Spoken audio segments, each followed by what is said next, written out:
Good morning, Kids Worship friends.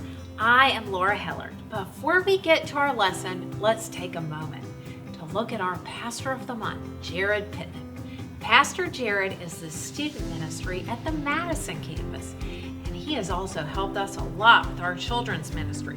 He and his wife Rachel have a son named Clayton. This is a very important time for them because they are preparing to move into our new building in Madison. So let's be praying for Pastor Jared and Rachel and Clayton and their ministry. Now for our Bible lesson. Last week, we talked about how Solomon became king and how he asked God for help to lead the Israelites. God gave King Solomon so much wisdom that people came from far away to hear his wise words. Solomon wrote thousands of wise sayings called Proverbs. In the book of Proverbs, he wrote that we should love and worship God, and he taught people how to make wise decisions. If people listened to God's word and did what God told them to do, God would bless them and protect them. If they did not listen to God's words and they did not obey them, they would make bad decisions and face consequences for their sins. In Proverbs 3, Solomon wrote, "Trust in the Lord with all your heart. Do not lean on your own understanding. In all your ways acknowledge him, and he will make straight your paths."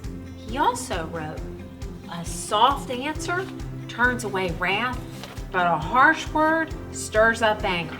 Isn't that so wise? Some people do not listen to God's words. One proverb said, "The fear of the Lord is the beginning of knowledge. Fools despise wisdom and instruction." Here's another one. "The way of the fool is right in his own eyes, but a wise man listens to advice." Proverbs is full of these short sayings that are wise and so easy to remember. Solomon wrote another book in the Bible called Ecclesiastes, which has lots of wisdom for people too. One passage in Ecclesiastes explains there's a time for everything. A time to break down and a time to build up.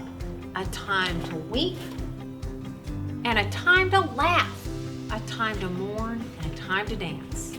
A time to be silent and a time to speak.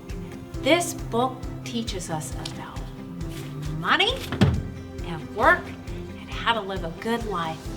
Many people seek after these things, but these things do not truly satisfy. The most important thing is to love and obey God. Solomon even wrote a poem about love called the Song of Solomon. He wrote it to celebrate God's wise plan for love and for marriage. The Bible teaches us there are two ways to live. A wrong way, doing what is foolish and evil, and a right way, doing what is wise. Wisdom is living the way God intended in every area of our lives, how we think, what we say, and what we do. The thing is, we cannot live like this on our own because we fall short of God's holiness.